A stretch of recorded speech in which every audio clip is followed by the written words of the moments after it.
Mini episode 308 of the FDH Lounge is brought to you by Sportsology, delivering unconventional columns and webcasts about sports, TV, music, movies, and more. Follow them on the web at sportsology.info. The FDH Lounge. You'll want to schedule your life around it. A long time ago, on a gloomy, wet Cleveland spring night, two men stand alone amidst the late-night drizzle.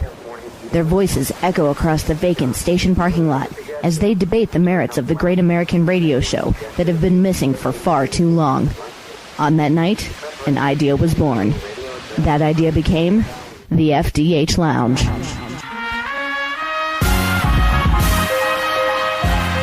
Welcome to the FDH Lounge. Welcome to FDH Lounge, mini episode number 308. This is FDH Lounge. Managing partner Rick Morris here. We've got one of our favorite media guests on the lines with us today from Philadelphia, a gentleman who first started joining us when sportscasting from Fox 29 TV in Philadelphia. You can also check him out now on 97.5 The Fanatic in Philadelphia, one of the country's top sports talk radio stations. How can I possibly say that? How can I assert such a thing? Well, this is the station that brought Tony Bruno in from national broadcasting. He was doing a nationally syndicated show and quit that to join 97.5 in Philadelphia. So that shows you the prestige level of the station, and it's no surprise that our friend broadcasts with them because it is a great station and he is a great talent, and we're going to have a great conversation here today, as I overuse the word great, as I always do, in talking about the NFC East. Our good friend Joe Staszak. Joe, real pleasure to have you here today. How are you doing, my friend? Hey, boy, Rick, that was some intro. I couldn't wait to hear who you were talking about. Who's this guy that's going to come on? I was excited, but I'm like, I'd hire that guy if I heard that kind of intro. No, I appreciate it, man. How are you? I'm trying to take Tony Bruno's job, by the way. He was in Manhattan Beach. He comes all the way out here. I want his old job out in Manhattan, Hermosa Beach. That's where I need to be. But right now I'm in Philly. Wouldn't rather be any place in the world right now because hey, all eyes on this Chip Kelly offense so far. Had a good time Monday night, and it's one of the few times I have ever said this, that the game or the event actually exceeded the hype that surrounded it. Usually, it's a little bit of a letdown, even if it's wonderful and dynamic and great. It never exceeds the hype, man. It blew the hype away, and that's all they're talking about. The coronation has begun after basically 2.5 quarters of offense. Well, that's how they do it in Philly. That's how they do it in Philly. I was looking at the 97.5 Facebook page, and there were fans on there that were even saying, hey, let's dial it down a little bit. It's one game. I mean, the hype in town must be amazing if the fans are saying, hey, wait and see, because it generally doesn't take a lot for the people of Philadelphia to get too riled up about something, does it? No. Well, here's the thing. It's first of all, it's well into Chargers week, but they're still kind of coming off the Washington game. So for the first 3 or 4 days, they're trying to, how many Lombardi trophies can we fit in the NovaCare complex, the practice facility? For the first 3 or 4 days, I was fortunate to get a couple shifts this week. I'm trying to, be the voice of reason, which is, not really synonymous with me, but I'm trying to, pull them back a little bit, just kind of, it was fun. I get it. It was cool. But even the pundits and the so-called experts, and Adam Schefter now has the Birds in their power rankings, has him jumping to number 5, and Herm Edwards is all over him, and John Gruden, the offensive guru, and coaching genius, and the big time quarterback coach. He thought it would never work, and he was all over Chip Kelly's. It was eye popping, but it was 2.5 quarters. I get it. They pulled took the foot off the pedal. Let's calm down. They won by 6 points, all right? This is the NFL. This isn't, Oregon, playing Appalachian State, in September, where they're up 50-7 at the half. It's one game. It was a good game. It went very smooth for his first outing. Let's see a little bit more of it. Chargers come in this week, and now, again, they're in another good spot for the Eagles, coming off a tough loss to Houston. They blew a 21-point lead. It's not a great Chargers team. They come all the way across country, have to play a 1 o'clock game, which is basically 10 o'clock their body time. It's another good spot for the Birds. And the Birds really landed in a very good spot game 1 with a rusty RG3. And again, the defense looked like they had no idea what hit him. I don't know if you saw shots of Jim Haslett, the defensive coordinator in the box. He had no time to even, he's like, all right, I guess for the next time there's a few seconds in between a play, I'll send something in. But I mean, he always looked like he's a walking mugshot anyway. But he looked baffled, and you saw guys, faking the cramps and one after a while, and it was cool. But hey, it's one game. It's the National Football League. It's not the Pac-12. So we shall see. Oh, exactly. And I'll tell you what, before we circle around to the rest of the division here, and we'll come full circle by coming back and talking about Philadelphia. The one thing that kind of occurs to me about what's happened there in the start that Chip Kelly's gotten off to, I've been doing a lot of thinking recently here, doing coverage of this final half season of Breaking Bad for the show, and the thought about, alternate universes. That show exists in an alternate universe where Walter White has decided to break bad, cook meth, and all these bad things happen from there. I'm thinking to myself on that whole sliding doors principle, because Chip Kelly almost ended up in Cleveland. And I'll tell you what, I don't want to be one. I don't want to be one of the. I try not to give in to the fatalism. I really hate the phrase "only in Cleveland." I don't believe in the supernatural as regards that kind of stuff. But I can't help but think in this alternate universe where Chip Kelly takes the Cleveland job, everybody gets injured right off the bat. He's immediately the most hated guy in town. I mean, this is a thing where there's a fine line between genius and insanity in what you're running. Yep. And in Philadelphia, it's all working out real well so far. But it's not hard to imagine him ending up in a place and the thing going completely haywire from the outset. Sure, and you could take almost any situation. Think about your life, Rick, my life. I mean, there's some decisions along the way, or sometimes if things fall into place, or something happens you don't realize it. It just one small thing that would have made you go in a different direction could have changed the outcome in the course. But he declined initially. He went back to Oregon, and of course, they got hit with some sanctions, which were kind of, very diet sanctions, let's call them. And everyone, still thinks that he kind of went running for the hills when, the NCAA suits were coming, and maybe he did. But, I mean, he probably saw this. Remember, he's an offensive guy. He looked at this squad, and the Eagles really courted him hard. This was their guy. This was Howie Roseman's guy, Jeffrey Lurie's guy.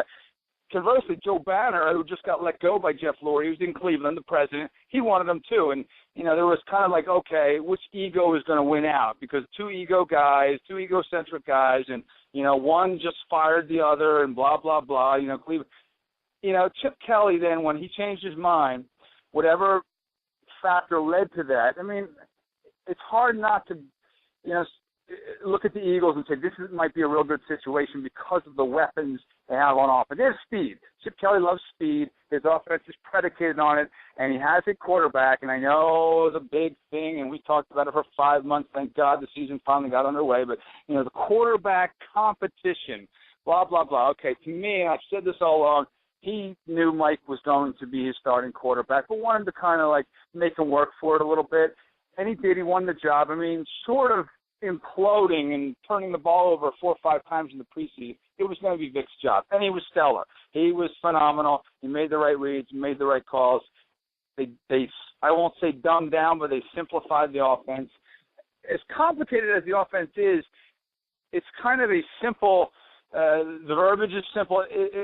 Chip Kelly kind of implements math into it, simple arithmetic, makes it easier for the quarterbacks. And I'm no way, shape, or form saying Mike Vick couldn't understand a more difficult offense, but for anybody, it's much simpler. The words are simpler. They hold up. It's really it's been a phenomenon here in Philadelphia. They hold up pictures on the sideline when they send plays in. It's like Homer Simpson's one of them, a cheesesteak is another, Rocky Balboa. It's like this weird, he's got his whole way of doing things, and he's implemented a new diet system, and they all have, each player has his own protein shake designed especially for his body type and his weight and his age. He gets his specific drink as he comes off the field, and they have to get 12 hours of sleep a night, and it's a whole different way of doing things. The culture has changed, and there's a different vibe in the locker room. It's fun now. The last 2 years it was drab, it was stale. The player didn't really want to be there. The Andy Reid thing really crumbled fast, and And these guys, these weapons, they like getting out in space. They like getting the ball, and they're running the ball now too. Believe it or not, you would think with numbers like that and how they execute it with alacrity and precision and up tempo, it would be a high flying passing game. They ran the ball. Shady got the ball 31 times, and I think what they run 45 to 25, something like that. It was yes. the most rushes for an Eagle team in more than any other game in the Andy Reid era the last 14 years in one night. And they put up 33 points very early. Again, they took the foot off the gas pedal, cost them a little bit. I think some of the players actually went to Chip Kelly. Deshaun Jackson being one of them said, hey, Chip, it's the NFL. Can't do that. You know, I'm sure he did it in a nice way, but, you know, he kind of right. like say, you know, this is a little different than when you're holding a, 43-point lead in college, which you've been doing. NFL. These guys are all NFL players, and you saw what happened. You saw what happened, a couple turnovers. They weren't executing the offense, and the Skins came back. Give them credit because they were horrible in the first half, and they got it together a little bit, got the rust off, made it a ball game. Yeah, they really did. They rallied. It seemed clear it wasn't going to be enough of a rally, and it wasn't, but they did come back. When you're talking about the Andy Reid death watch of the last couple of years, looking in that division there, that it probably bears the closest similarity to what's ongoing in Big D. Jason Garrett's got one more chance to get it done this year. New defense with Monty Kiffin bringing in his version of the cover two, so they're back to a 4-3 there as far as the implementation goes. Still an explosive offense and a lot of pieces there, but a franchise running back in DeMarco Murray that can't stay healthy, a quarterback in Tony Romo that appears to be the biggest choker in the league. So thoughts on this, how they looked week one. I mean, not surprising that they beat the Giants at home, except for the fact they've struggled to beat the Giants at home. But really, that's a game that they should win. I don't know that it necessarily tells us too much going forward. But, again, as a team that I've described the last couple of years as a collection of very talented players, much more so than a team, do you see that really changing in 2013? Not too much, although every year I look at this team and I look at their roster and I don't quite understand what happens to this team, but there's something about their chemistry or makeup that they just don't have it, the it factor, whatever that is, and you can say that about their quarterback because all things start with the quarterback in the National Football League, and he's one of the most prolific regular season guys around. He just can't seem to get it done when it counts. He had the fumble against Seattle. I get it. He had the bad interception last year at the end of the season against the Redskins, and I think that's weighing on Tony Romo. His only playoff win was against the Eagles a couple years back when they played them twice within a week. And you know what? They turned the ball over once last week to the Giants 6, and they only won by 5 points. It's okay. We'll take it. Thank you for the 6 turnovers. Thank you for the 3 interceptions and the 3 fumbles. But we're only going to squeak this one out. I know the Giants scored late and whatnot. Eli Manning, for that game, for 6 turnovers, his rating was like 102. Like, he still put up numbers, for you fantasy guys out there. But the fact that they turned the ball over 6 times and squeaked by, Witten's still getting it done. He had a couple touchdowns, and Romo didn't have a bad night himself. And, like you said, Murray's a stud, but he can't stay on the field. Miles Austin, you would think, they have weapons. They have Des Bryant, banged up his foot. But, they have weapons out there, and you would think they'd be, and, their coach, former quarterback, you'd think they'd be more in sync, more prolific. At times they look very good. Something happens towards the end of the year because they usually get off to a real good start. Something happens along the way, whether it's the defense breaking down or Romo, kind of reverting to some of the things that he does. It's almost a self-fulfilling prophecy. I don't know if he reads the clippings or hears all the criticism, but he seems to kind of really, because I still can't understand how some guys who've played 16 games, 15 games, played very well, and then all of a sudden, they make the big, like you said, the choke, late in the season or in the playoffs, and for my money, Peyton Manning, hey, listen, God bless him, does great things, games 1 to 16. Not my guy, won the postseason. He kind of does the same thing. To me, that's an unbelievable phenomenon. But Romo's kind of the same thing, and I keep thinking every year it was a coincidence. It was a fluke, blah, blah, blah. But, you put 5-6 years together like that with only 1 playoff win, you start to think, and I know Jerry Jones, bucked him up, catched him up big time. And then he comes out with his comment saying, yeah, he's going to be more Peyton Manning-like in his preparation, as if to say he hasn't been the guy who's been first, in the parking lot, last out at night. He needs to be, and whether that's a way of Jerry Jones motivating him or not, but I thought he made him look real bad. And, and Jerry Jones never got a microphone. He didn't like to put his mouth in front of, but I thought that was unwise to say. But it's just the truth, and Romo's got to get his butt in there and, be the Rich Gannon. You know what I mean? Be the Joe Montana. Be the guy. Be the Peyton Manning. Be the real student. Be the real player coach if he wants to take that next step to the next level. Yeah, well, he may have had a point about that, Tony Romo, but I think Jerry Jones strikes me as the kind of guy who struggles to properly motivate his glasses wiper. So, I don't know what he would have to say about such a thing there.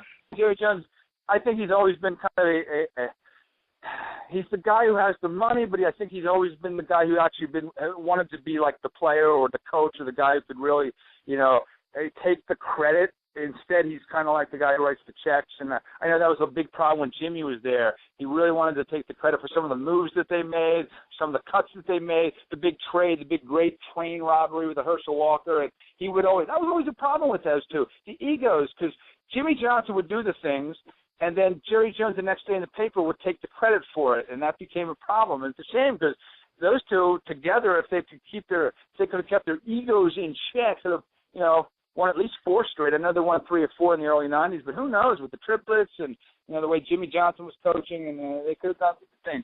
Still did some things, but again, it's a shame that if you're a Dallas fan, they haven't done anything since, so, go figure. Yeah, exactly. And, again, winning should have been enough. But it never was for Jerry Jones. Absolutely. That's what it's all about, right? And it wasn't, apparently.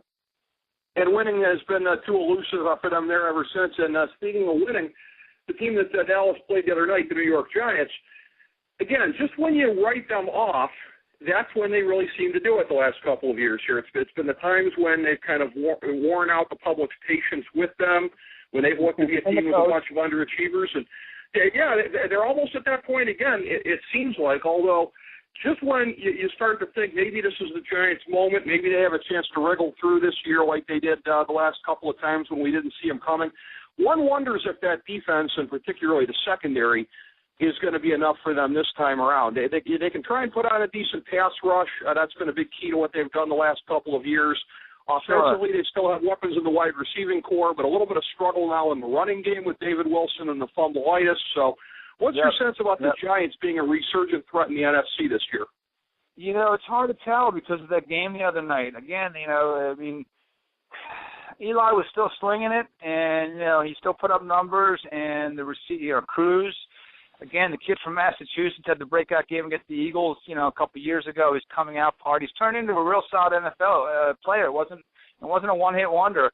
Victor Cruz had 3 scores the other night. David Wilson, obviously, I think he's going to be fine, and I think the fact that they're trying bringing in Brandon Jacobs might help him actually. I know he got benched and he fumbled the ball twice. Sitting on the bench, he had like 7 carries for 19 yards. He did nothing. I think he'll be okay.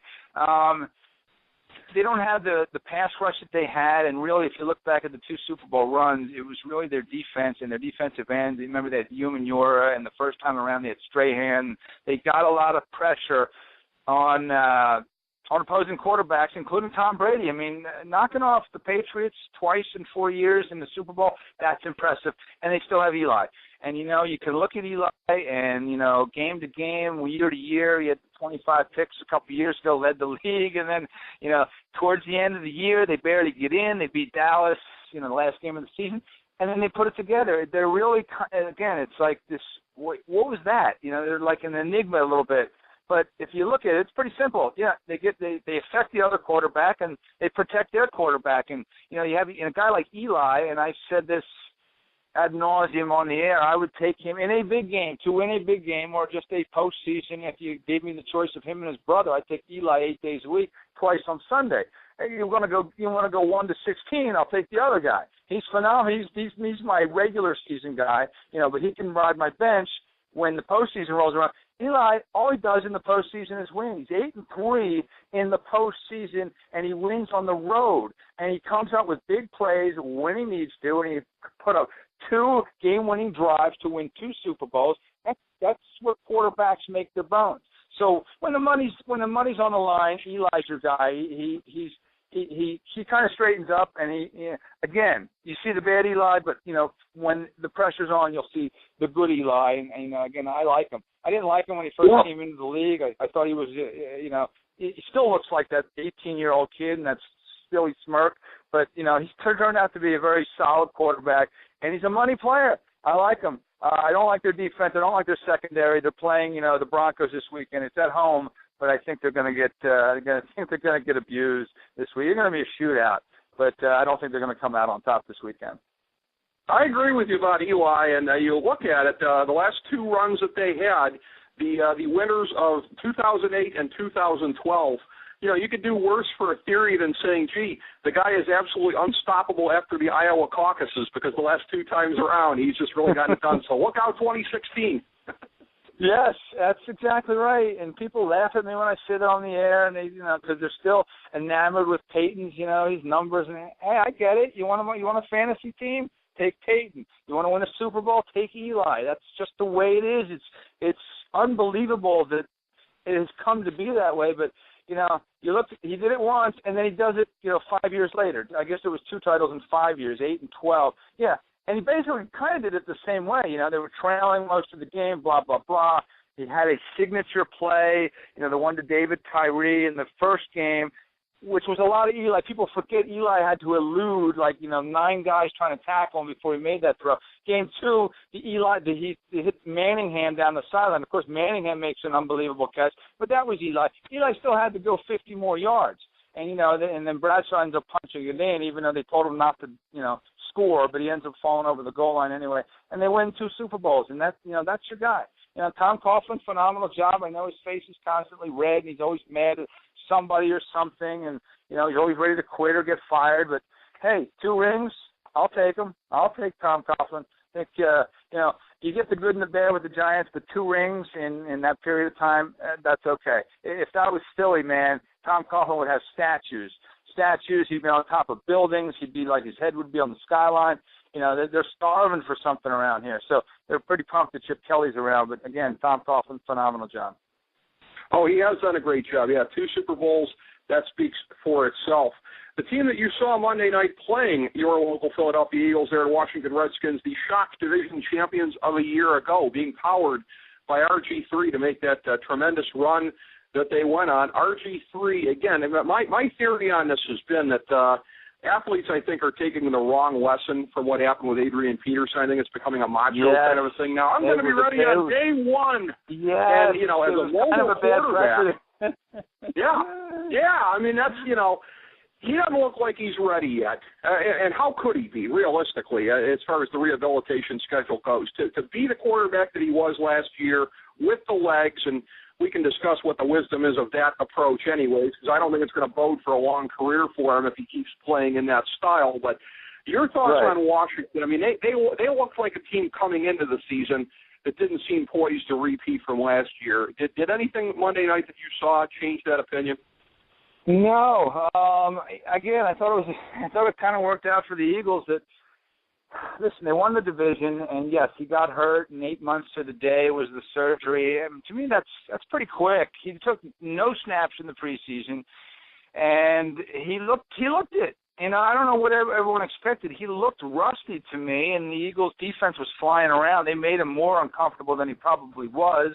And to me, the Skins looked ill-prepared. One, they weren't prepared for that offense, which is somewhat understandable. There was no NFL tape of that yet. The only thing that Haslam could do was look at tape of, Chip Kelly at Oregon, but they looked ill-prepared. They looked like they had no idea what hit them. Alfred Morris fumbles the first play from scrimmage that they had the ball. Remember, the Eagles ran 18 plays before the Skins ran a play, and they trailed 7-3 because D'Angelo Hall ran that lateral back. But the first time they touched the ball, bing, fumble, turns into points for the Eagles. The next time they get the ball, 4 plays later, Griffin throws a pick. They threw in triple coverage. They looked very out of sync, and that, got to give credit to some of that credit to the Eagles for making them look that way. Then the Eagles again pulled back a little bit. The Skins kind of got their got their thing together a little bit, and Griffin started to feel a little bit more comfortable, and the Eagles kind of dropped back into a prevent, which we all know what happens when you do that. And they, were aided by a turnover, the Jason Avant fumble, and hard to say because of what hit them on Monday night, but I don't think they have the weapons to compete necessarily in the NFC East, especially with the Eagles, the resurgence of them. And, we talked about the weapons that Dallas and Giants have. Again, a lot of it comes down to the quarterback. We'll see how RG3 does if he can stay healthy. Besides the knee, like you said, he plays a little bit like, the risky running style. And I'm sure they're telling him, hey, remember he got a concussion. Weatherspoon, drilled him in the game, I think early in the season last year. Can't do that. That's the biggest criticism of Michael Vick. Not about his, reading defenses or pre-snap read. It's that he won't slide. And apparently he can't. It's another phenomenon. It's an enigma in this town that he can't hook slide. And you got to do that. And I'm sure they're telling RG3, hey, we need you on the field. If you have an opportunity, fine, get down. Isaac Holt used to get down. Isaac Bruce, Torrey Holt, Marvin Harris. No shame in that. Extend the career, extend the play, extend your livelihood. It's okay to get down. It's a business decision. Get out of bounds.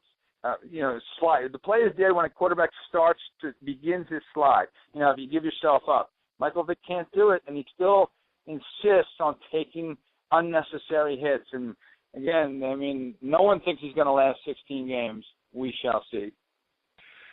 Yeah, and that seems like a pretty good bet at this point in time. As far as what he was facing on Monday night, when you look at Philadelphia, we talked extensively about the offense previously, and that's going to be the signature aspect of Chip Kelly's tenure in Philadelphia. And yet, this team's only going to go as far as the defense lets them, because that's the difference right there between if the defense can be even solid, this could be a Super Bowl contender, assuming that the league doesn't adjust to the offense overnight, which typically the league doesn't adjust that quickly. But the defense, there's been a lot of qualms about what it was going to look like, and yet the dream team of the last 2 years was one of the biggest turd underachievers we've seen in a long time here. So, we've seen it before. Like the New York Rangers, once the salary cap era hit, and all of a sudden they're going with younger, hungrier guys and looking better. Could the same thing be in store here for the Eagles now that the quote-unquote dream team has been broken up?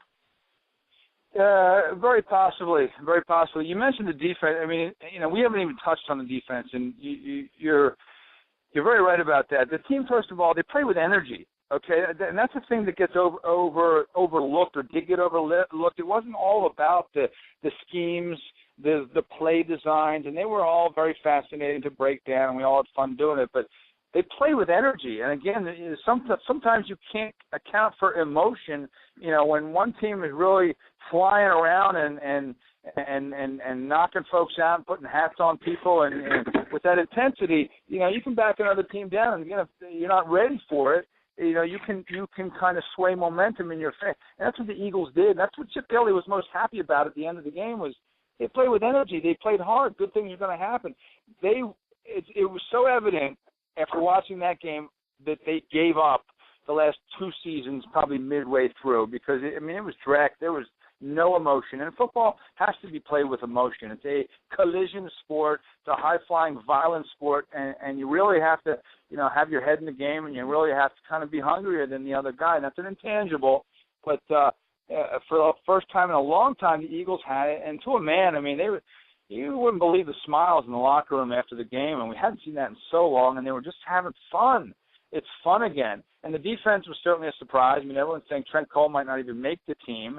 He had a bad year last year. Now he's asked to drop back into a 3-4 and cover some tight ends. And basically what he was doing is knocking folks down in the first 5 yards because he knew if he'd get by the 5-yard line or 5-yard mark, he wasn't going to be able to hang. So he was just blowing up people. He was breaking through double teams. He caused that fumble on Morris on the first play from scrimmage for the Skins, and they did enough. Let's put it this way.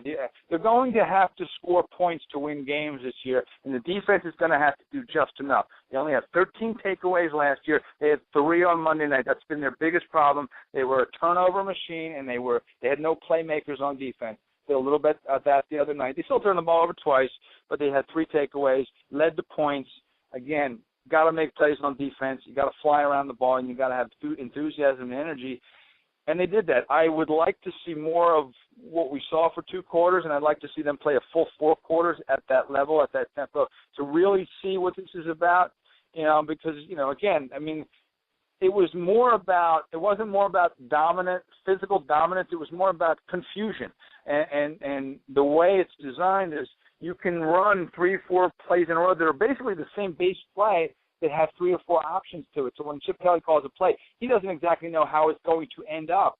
It's Michael Vick's job to see, to read and react, and then to design the play or to execute the play the way it's read. And he did a good job of it the other night. But watch the tape, the game tape, and how it was broken down. The Redskins were confused, and their reads were wrong, and that's because Chip Kelly was, it was by design. He did a lot of disguising, so the reads, it was confusing for a defense. I mean, they'd be going one way, and then LaShawn McCoy had a hole, 18 yards wide, and, McCoy, give him the ball, and they gave him the ball 31 times. It was 1 yard short of his career, high, and he just, you get these guys in space, and that's really the key.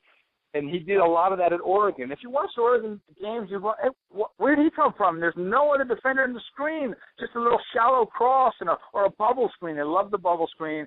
And in a lot of ways, it's very simple. Chip Kelly's big guys beat up little guys, so he wants to recruit and draft big guys. On the line, on both sides of the line, and he just plays a math game. Okay, if I put 3 guys here, 2 out in front, when I see 2 guys over there just to defend, that's going to work in my favor. I got 3 guys versus 2. Very simple in its base form, but kind of brilliantly designed because no one has really thought up a way to run this or to stop it. And I think it's going to, cause a lot of problems when teams have to play the Eagles on short rest, like Andy Reid will and his team, next Thursday night. Yeah, it's fascinating because, again, people have theorized for a long time that you won't have the big speed imbalance at the pro game that he had at Oregon. So, again, there's going to be that. There's going to be adjustments by the defense. It's a constant cycle in the league between innovation and adjustment to it. So we'll have to see how it goes along. But as of right now, certainly one of the most fascinating stories in the league and certainly in that division, and fuel for a great conversation with you, as always, Joe Staszak. A real pleasure to have you on, my friend, and I hope to catch up with you again before too long because, again, this story is going to remain fascinating, and your ability to talk about it every bit as much. So thank you so much for being a part of the conversation today, Joe. Well, it's always a pleasure, my friend. You have my number. I'm always, ready to rock and roll, and, we'll see. I think the story's just going to keep getting better as we go, and it's a team filled with drama. It's, a soap opera team. So, we'll see how it goes on. But I appreciate it and great talking to you again, pal. Absolutely. Thank you so much, Joe. Great to have you on, as always. And thank you all for tuning in to FDH Lounge, mini episode number 308. As we bring the show to a close, we would like to extend our deepest gratitude to NBC, CBS, ABC, Fox, all Clear Channel affiliates, TNT, TBS, USA, UPN, Deadspin.com, YouTube.com, YTMND.com, MySpace.com, various blogs, Fox News, CNN, CNBC, MSNBC, IamBoard.com, Billboard.com, Google.com, ESPN, ESPN2, ESPN News, ESPN Classic, NBA TV, NFL Network, Sports Time Ohio, Athlon Magazine, Comedy Central, Cartoon Network, The Boomerang Channel, QVC, BET, The Spice Channel, Steno Notebooks, Manwich, Papermate Office Supplies, waitresses, strippers, bartenders, garbage men, janitors, microwave popcorn, the writers of The Office, Scrubs, Entourage, My Name is Earl, Oz, Metalocalypse and the Boondocks, Aquafina, and the periodic table of elements.